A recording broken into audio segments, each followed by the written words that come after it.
Bonjour à tous, nous poursuivons avec la 7e Mishnah, Mishnah Zayin du 4e Perek. La Mishnah nous enseigne ici Israël shayu harisim leovde kochavim besouria.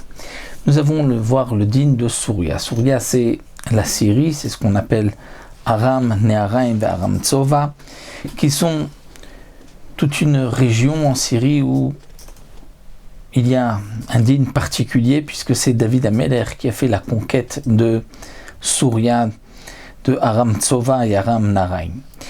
Lorsque David Ameler a fait cette conquête, c'est ce qu'on appelle Kibush Yachid, la conquête d'un particulier, non pas le Kibush Tzibour. Donc il n'y a pas pour Souria tous les dinim de Eretz Israël. Pour quelle raison cette conquête n'a pas le statut de la conquête du Ham Israël, mais d'un particulier? Dans les Rishonim, il y a plusieurs raisons qui sont données.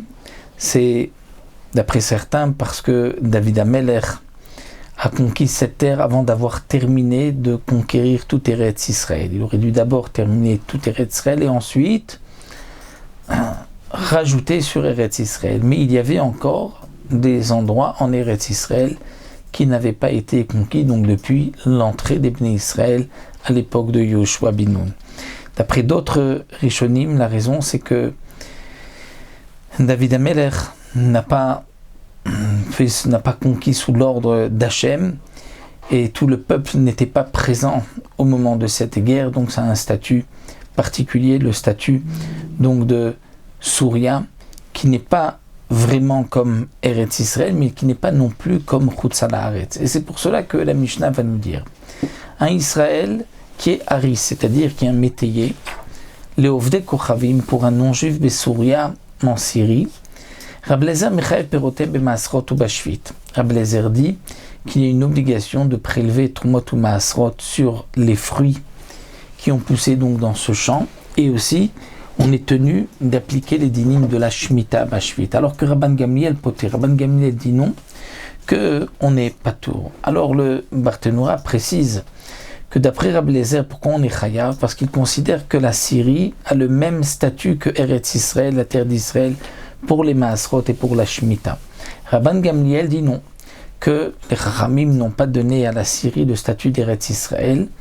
Il n'est pas nécessaire de prélever Trumot ou Maasrot que lorsque le terrain appartient à Israël et que le non-juif n'a pas de propriété sur ce terrain. Mais dans le cas de la Mishnah, le terrain appartient à un non-juif et le Israël est un métayer, il va donc recevoir juste un pourcentage.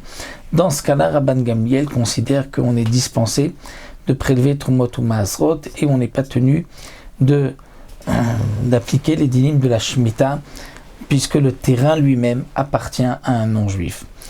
Lorsque un non-juif est propriétaire d'un terrain en Eretz Israël, nous avons la fameuse machloket, est-ce que Yesh Kinyan Lovde Kochavim Beretz Israël, est-ce que les non-juifs peuvent avoir donc une acquisition pour enlever les dinim donc de la kedusha de la terre, bien sûr que par rapport à la propriété, Choshen Mishpat, par rapport à sa propriété de son argent, mammonite, ça appartient aux non-juifs. Est-ce qu'il va, de ce fait-là, enlever aussi la kedusha de la terre sur le terrain qui appartient aux non-juifs? C'est une machloket. Est-ce que yesh kinyan ou en kinyan?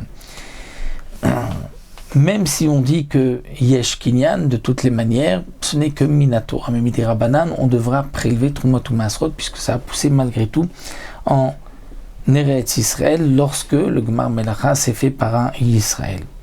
Donc ici, Rabbi Eliezer considère qu'en Syrie, le din est le même, mais Rabban Gamliel nous dit que non, étant donné que le terrain lui-même appartient aux non-juifs. C'est seulement lorsque le terrain appartient au Israël que en Syrie, il y a une obligation de prélever Trumot ou Maasrot et donc de maintenir les dinim de la Shemitah. La Mishnah continue et nous dit par rapport à la chala. Rabban Gamliel omer shte chalot besouria. En Syrie, on devra prélever 2 fois la chala. Et Rabbi Eliezer dit non, chala achat, une seule fois la chala. En Chutz Haaretz, comme nous le verrons encore par la suite dans la prochaine Mishnah, il est nécessaire de prélever 2 chalot. Une fois on prélève la chala et elle sera brûlée, étant donné qu'il y a une impureté dans Eretz Ha'amim, comme dit le Barthénoura, dire une impureté en Chutz Haaretz. Donc la chala qu'on a prélevée est automatiquement impure, il faut la brûler. Et les Chachamim ont instauré de prélever une deuxième chala qui sera donnée au Kohen pour ne pas qu'on oublie le principe même de la chala. Donc en Syrie, est-ce qu'on va prélever une seule chala ou deux chala? Rabban Gamliel dit deux chala, comme Chutz Haaretz. Rabbi Eliezer dit non, une seule chala, puisque comme nous l'avons vu, Rabbi Eliezer considère que la Syrie est comme Eretz Israël, donc la terre elle-même n'a pas l'impureté de Eretz Ha'amim. Pourquoi en Chutz Haaretz il y a une impureté de Eretz Ha'amim? C'est une takana des Chachamim, puisque les non-juifs avaient l'habitude d'enterrer aussi leurs morts sans préciser où ils ont été enterrés, et s'il y avait aussi des néphilim, des embryons, qui pouvaient donc communiquer une touma. Après une fausse couche, il est enterré donc n'importe où. Les Chachamim ont décrété que Kol Eretz Ha'amim est impur. Mais Rabbi Eliezer considère que la Syrie a le même digne que Eretz Israël, donc on ne prélevait qu'une seule chala. Donc d'un côté, la Khumra de Rabbi Eliezer, qu'il y a une obligation de prélever Trumot ou Maasrot parce que c'est comme Eretz Israël, est à la fois une kula puisqu'on ne prélevait qu'une seule chala.